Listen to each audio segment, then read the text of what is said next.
chers fidèles internautes bu Saloum Actu mat nañ mbégte beneen yoon jàkkaarloowaat ak yéen ci entretien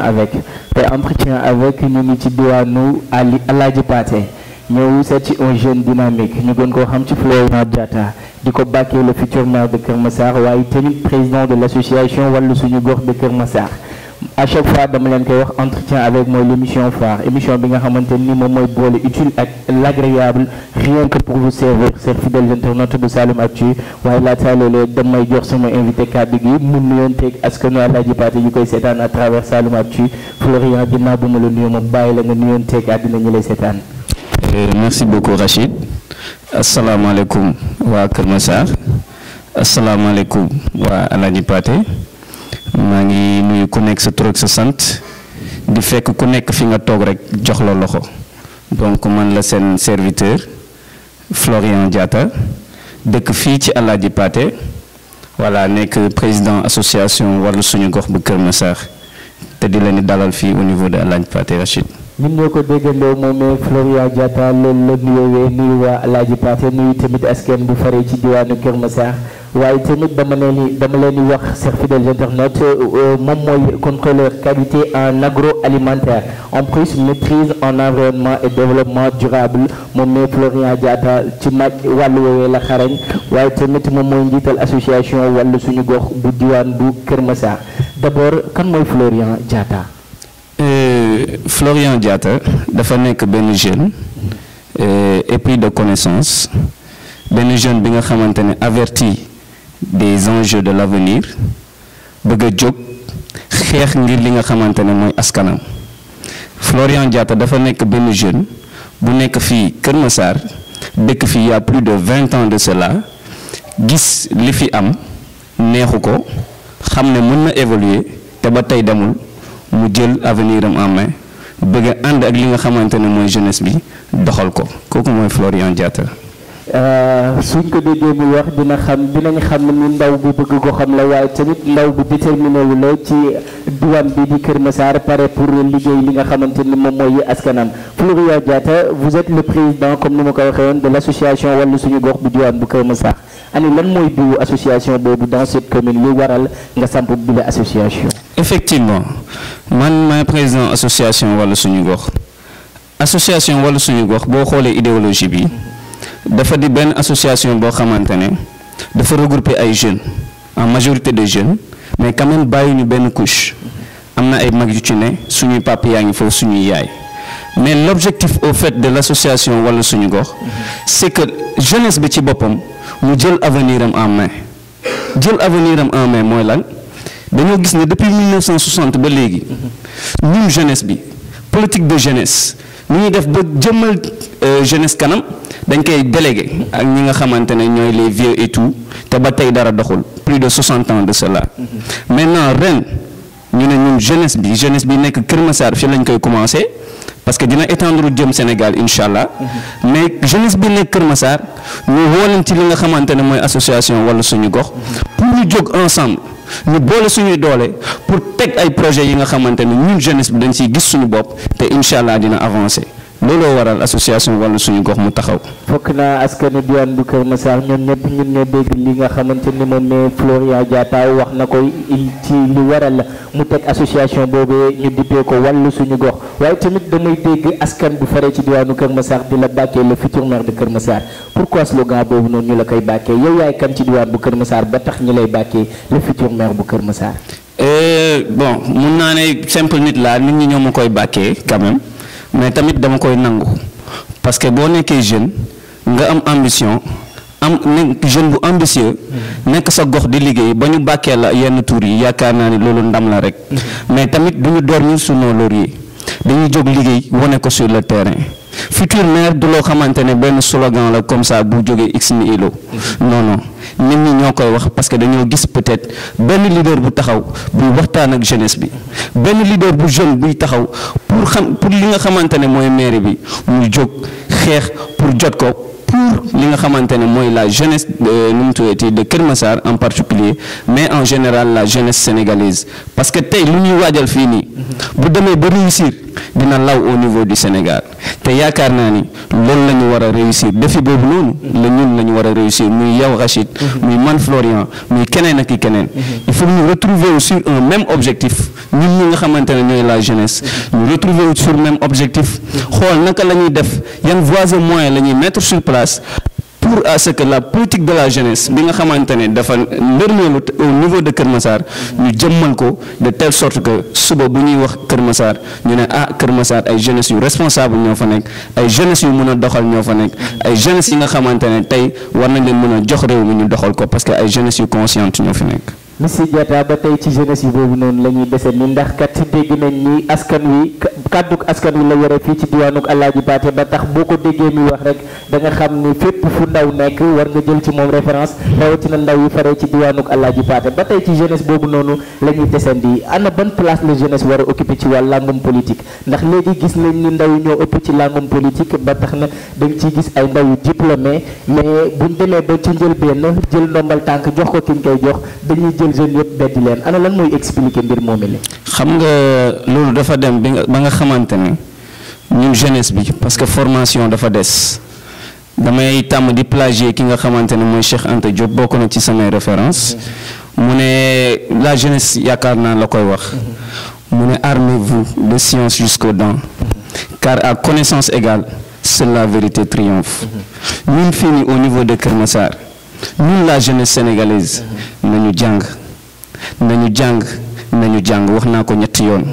parce que tey jii dañoo nekk ci monde boo xamante ne xam-xam moo koy doxal tey jii bu dee tolloowuñu xam-xam ñun ak ñi nga xamante ne mooy tubaab bi wala ñeneen suba dañuy ñëw dañuy nax donc ñun tey le plus grand défi mooy lan uti xam-xam yenente bi nee na mën nañ uti xam-xam ba Chine du dëgg c'est parce que dafa am fu mu ko tegoon donc ñun ñi personnellement ci tànk yooyu la ñuy dox dañuy uti xam-xam ba am xam-xam ba suba bu ñu tegee des postes de responsabilité ñëpp dinañ xam ne postes yi nii ñëwuñu fa pour feesal suñu poche mais c'est parce que on a un rendez-vous avec l'histoire et ce rendez-vous avec l'histoire là c'est la jeunesse qui doit l'écrire moo tax ñun ci tànk yooyu la ñuy dox te dinañ ko bind ba mu rafet incha allah parce que politique bi quand même jeunesse bi ñoo ci war a dugg pour mën a assainir le milieu parce que boo gisee ñu ne révolutionnaire boo gisee ñu ne bañkat ci deretu jeune la nekkul ci deretu mag donc ñun jeunesse bi war nañ jóg temb taxaw liggéeyal suñu bopp liggéeyal suñuy parents parce que ñoom am na lu ñu def pour ñun donc ñun tamit de retour nañ taxaw au niveau de la politique parce que politique c'est l'art de bien gérer la cité donc buñ ko jëlee def ko lu bon c'est parce que ñi nekk ci milieu boobu noonu ñoo bëgg a écarter la jeunesse ñoo bëgg a écarter li nga xamante ne mooy religion ci biir politique te loolu ñoom la arrangé maintenant ñun la jeunesse c'est ça qu'on a compris très tôt ñun association Wallu Suñu Gox ñu ne duñ ko bàyyee kenn dañuy dugg ci langue politique bi duñ ko defee comme ñoom nuñ koy defee nag te duñu woowee suñu bopp des politiciens non parce que ñun ci ñenn la ñuy roy mooy Cheikh Anta Diop mooy Khadafi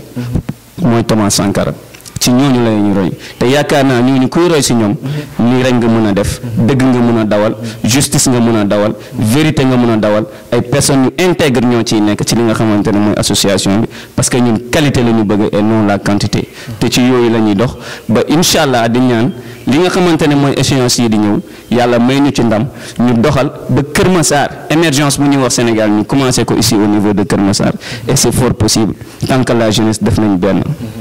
ñun ñoo ko déggandoo moom ne Florian Diatta ba tey di fàttali ni askanu Cheikh fidèles internautes bu Saloum Actu ñu ngi ci diwaanu Alaaji Paate toog ak benn ndaw bi nga xamante ni boo déggoo ay kàddoom rek ndaw bu révolutionnaire la waaye tamit di ñaax askan wi nga xamante ni nii ñu ngi faree ci diwaan bu Alaaji Paate plus précisément waa Kër Massar yëpp ngir ñu takku doon benn liggéey seen gox loolu moom moo ko ñor Florian Diatta ba tey ñu ngi desandi ak Florian Diatta. La départementalisation de Kër Massar association Wallu Suñu Gox ban taxawaay la ci am.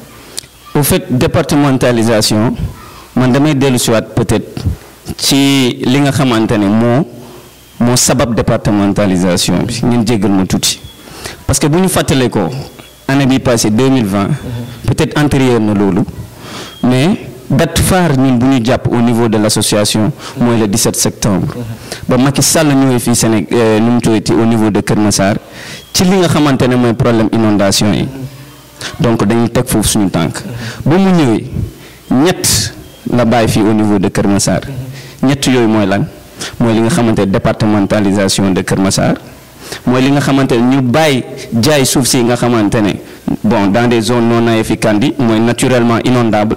ak li nga xamante ne mooy lancé projet 2 bi donc ñett yooyu noonu la bàyyi fii au niveau de Kër Massar mais dañ koy fàttali rek d'abord que ba muy ñëw Kër Massar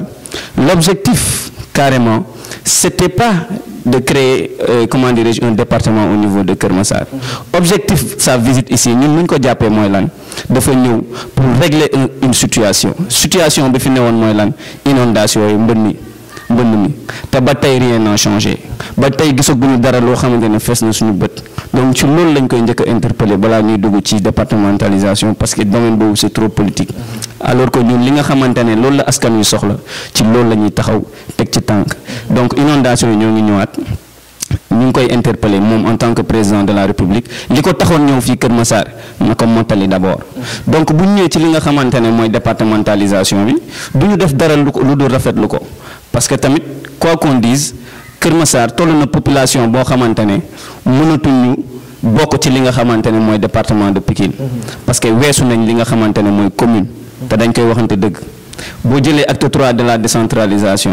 il faut que li nga xamante ne mooy communes yi ñu am ay communes de plein exercice am ay communes yoo xamante ne vraiment lii bu weesoo commune ñu def ko département donc ci yooyu noonu peut-être ci lancé boobu noonu le président ñëw ne war na mën a def Kër Massar département te ñun en tant que des acteurs aussi fii au niveau de Kër Massar dañuy rafetlu loolu di féliciter loolu mais quand même buñ ko jël di ko def voilà suul bukki suulu bukki voilà parce que bu ñu jël li nga xamante ne mooy le cas de Kër Massar def ko un prétexte pour ñeneen ñi di si rego maanaam di lekk ba suur donc bu ñu nee Kër Massar la ñuy def département ñu gis ne le sujet de départementalisation de Kër Massar ça profite plutôt à certains ñi nga xamante ne nekkuñu Kër Massar que plutôt les Massarois donc loolu on se demande départementalisation bi au fait c'était pourquoi parce que tey jii boo jëlee li nga xamante ne mooy pôle de Diamniadio ak pôle de Lac Rose bi nga xamante ne Lac Rose fii jege nañu ñu mënoon ko boole fi nga xamante ne mooy Kër Massar ñu jël ñaari pôle yooyu bàyyi ko ñële ki nga xamante ne moom moo nekk ministre des collectivités territoriales donc loolu yaakaar naa ni il faut ñu corriger cette incohérence là territoriale et c'est normal ñu war ko corriger parce que foofu lañ toll Kër Massar tey dafa war a am li nga xamante ne mooy ay structures yi nga xamante ne day tax Kër Massar département bi mën a dund te loolu il va falloir ñu aller vers ça mais pas du ñu wax affaire de départementalisation pour peut-être bon satisfaire certains objectifs donc ci loolu la ñuy wooyee li nga xamante ne mooy état bi mais la départementalisation en tant que telle nous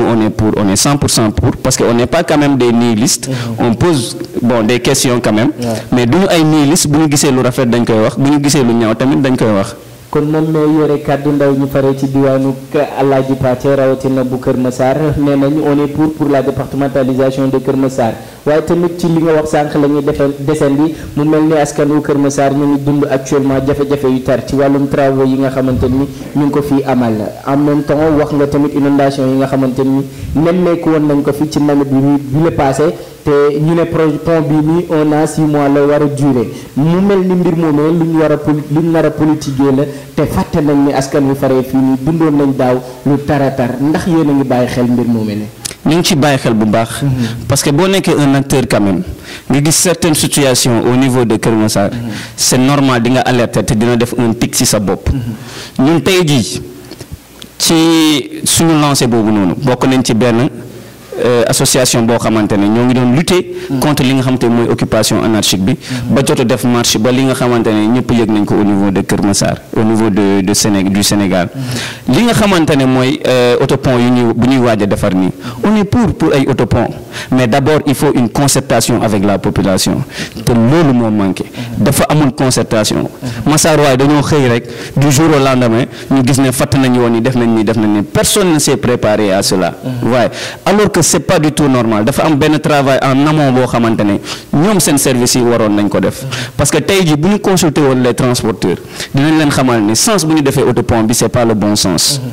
parce que sens bi nii certes dina réduire li nga xamante ne mooy fluidité bi mais wax dëgg yàlla du réduire li nga xamante ne mooy carrément encombrement bi ak li nga xamante ne mooy embouteillage bi di am ci rond-point bi donc à vrai dire sens bu ñu ko def il faut peut-être ñu xoolaat ko bien vrai que c'est déjà le coup est déjà passé mais juste pour dire la prochaine fois il faut ñu consulter li nga xamante les concernés mooy lan da ngay def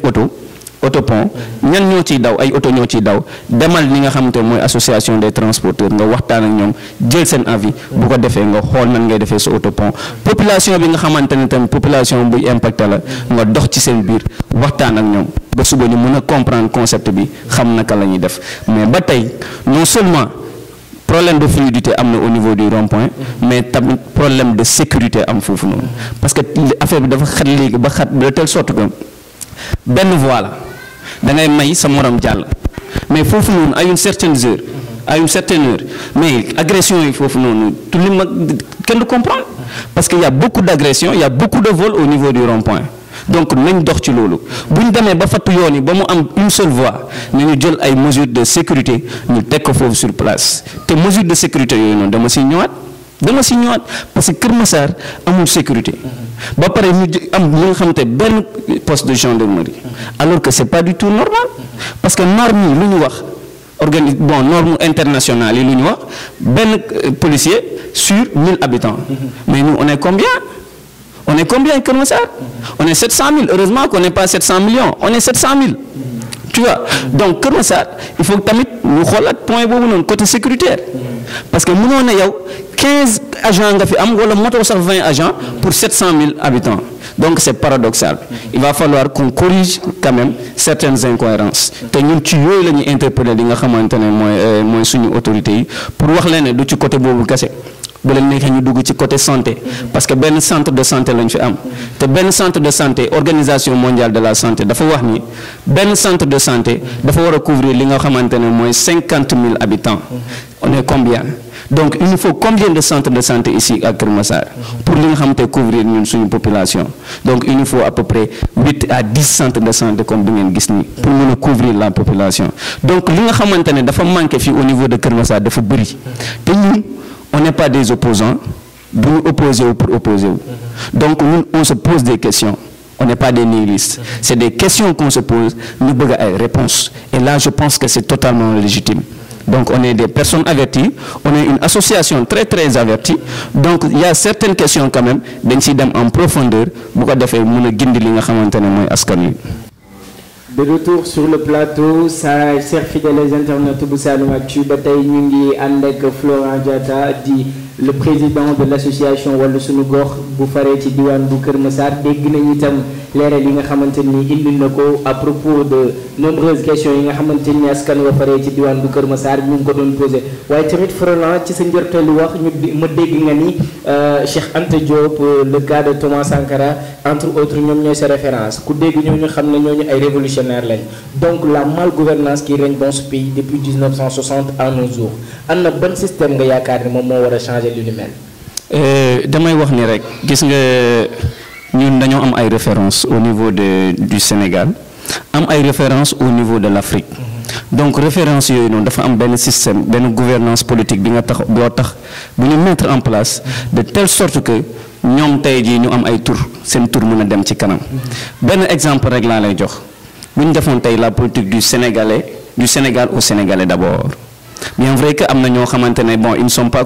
ils sont contre de cette politique mais li nga xamante ne lan moo jógal li nga xamante ne mooy tubaab yi États-Unis Angleterre ñeneen ak ñeneen c'est parce que ils se sont focalisés sur leur pays d'abord donc ñun fii nii au niveau du Sénégal il faut ñu focaliser sur nos ressources ñu bañ à chaque fois di dem di ñaan parce que l'Afrique est un mendiant assis sur une mine d'or ñun lu ñu am tey fii Sénégal jàpp naa ne amul benn pays tubaab bu ko am or baa ngi fii argent baa ngi fii zircon baa ngi fii ndox baa ngi fii naaj baa ngi fii ressources humaines baa ngi fii jeunesse baa ngi fii lépp ngi fii gaz baa ngi fii pétrole baa ngi fii mais bu yàlla bu la mayee loolu noonu yëpp te ba tey jii yow depuis 1960 ba léegi mënoo pousse d'un seul iota donc tu te poses des questions quel dirigeant on a donc il faut ñu xam ne il faut ñu am benn élite bi nga xamante ne day xool de yeux à yeux yi nga xamante ne mooy les occidentaux parce que ñoom comme li ma doon wax sànq à connaissance égale seule la vérité triomphe. suñu xam-xam yi man jàpp naa ne il faut ñu réactualiser li nga xamante ne mooy suñu njiit yi seeni xam-xam. parce que tey bu ñu toogee sur une même table ak ñi nga xamante ne mooy nu mu tey les autorités occidentales. am na benn discours boo xamante ne vraiment ñoom sañuñu ko tenir. c'est parce que niveau yi ñoo bokkul mais tey ji boo xamee ne ñan ñoo la fal Sénégal moo la fal ay sénégalais ñoo la fal ñoo bàyyi seen lépp bàyyi seen jour bàyyi seen journée dugg ci urne yi dem fal la donc tey boo xoolee coono boobu noonu yëpp ba tey yàlla jël teg la fi nga xamante ne yaay njiitu réew war nga à chaque fois di gëstu. Thomas Sankara loolu la wax nee na njiit dafa baax pareen saay mi toog ci kaw parce que dafa war a xool loin mais de temps en temps il faut muy wàcc suuf doxantam nit ñi parce que mu mën a xam lan moo xew ci terrain bi donc c'est à cela loolu laay woo li nga xamante ne mooy suñu autorité c'est bien ñu yëg ci kaw di xam di xool ba fu sori mais c'est aussi très bien ñuy wàcc sur le terrain pour mën a xam askan wi la ñuy dund parce que tant que wàccuñu sur le terrain du ñu mën a xam la ñuy dund bien vrai que ñoo ngi def ay tournées mais tournées yooyu c'est des tournées yi nga xamante des tournées préparées de l'avance parce que tournées yooyu noonu ñi nga xamante ne ñoo topp ci ginnaaw li nga xamante ne mooy Macky Sall ñi topp ci ginnaaw dañuy préparer le terrain te Macky Sall du am temps li nga xamante ne mooy dugg au fin fond du bled pour xam lan moo xew ci dëkk bi donc nay def ay visites inopinées de telle sorte que bu duggee dina xam lan moo xew dans telle localité est-ce que autorité yaa ngi liggéey visite boo xamante bu ñu koy préparé DG yi ak ministres yi yëpp dañuy bàyyi seen service yi bàyyi seen ministères yi daw une semaine yoo xamante doo leen am donc bu ñu bëggee tabax un pays fort.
képp koo xam ne bëgg nga département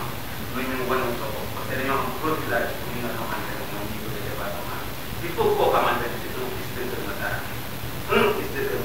mooy ñi nga xam ne dañoo wàlli yàlla si ñoom pour seen ay dañu naan seen bopp mais il faut un fils de Kër Massar boo xamante ne soit fii la dëkk wala ki nga xamante ne dafa demoon uti ñëwaat parce que ñooñu am nañ expérience assez d'expérience ci li nga xamante ne mooy gestion département wala gestion commune pour mën a gérer li nga xamante ne mooy département de Kër Massar donc que ça soit nga nekk ku dëkk ci Kër Massar wala koo xamante ne dafoo dëkk ci Kër Massar dëkk uti ci xam-xam ñun yooyu sax lañu gën a soxla bu ko defee ñu andi beneen mode de gouvernance boo xamante ne changer les choses. foofu sax lay jaaree au niveau des questions finales en élection locale yi nga xamante ni ci lañ jëm incha allah jéem a taxawaay ñun élection locale laata ñu mën na au niveau local au niveau communal ñun incha allah dañuy am candidat yi association wala dañuy am candidat te dinañ dem élection locale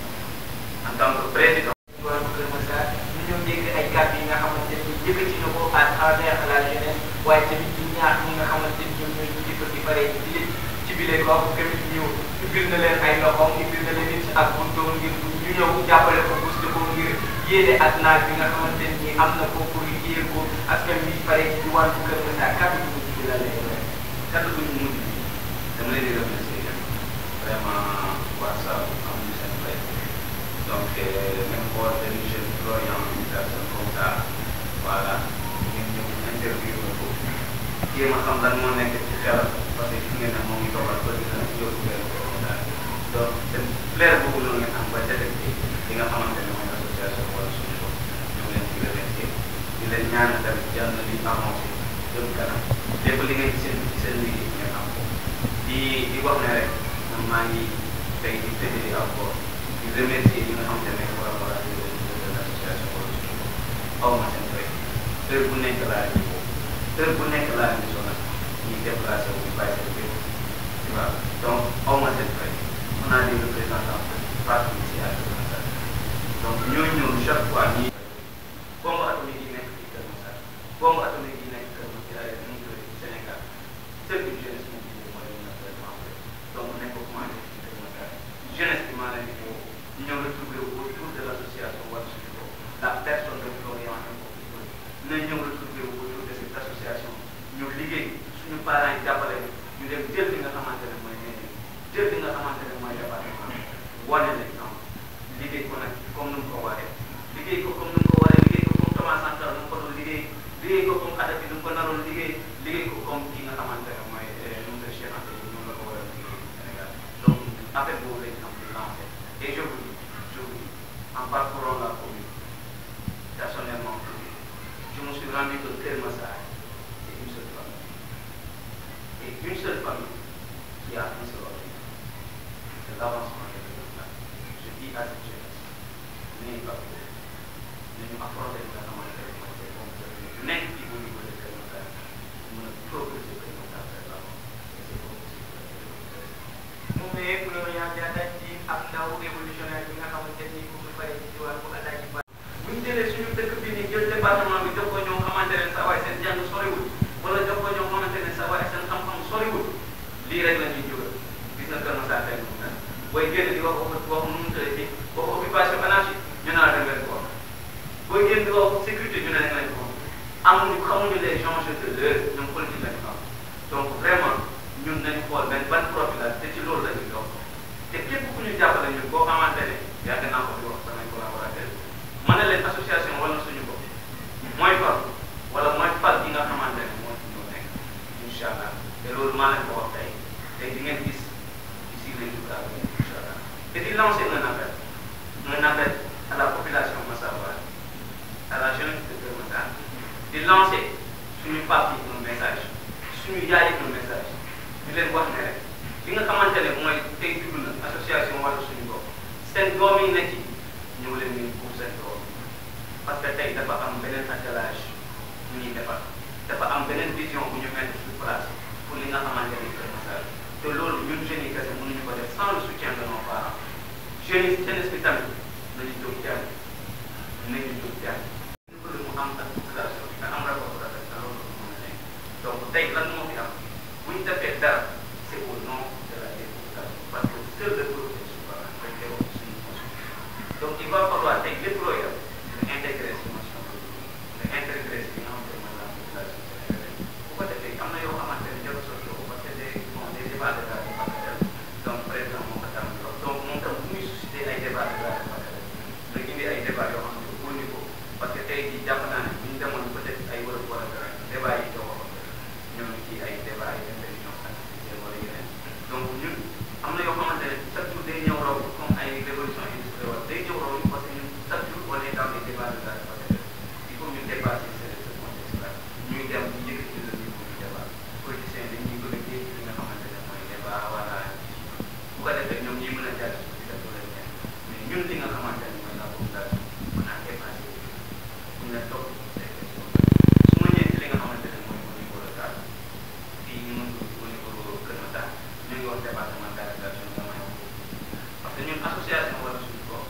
jàpp nañ ci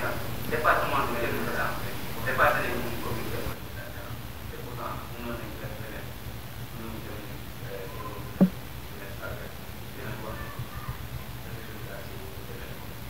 ñoo ngi def incha allah les résultats si on vous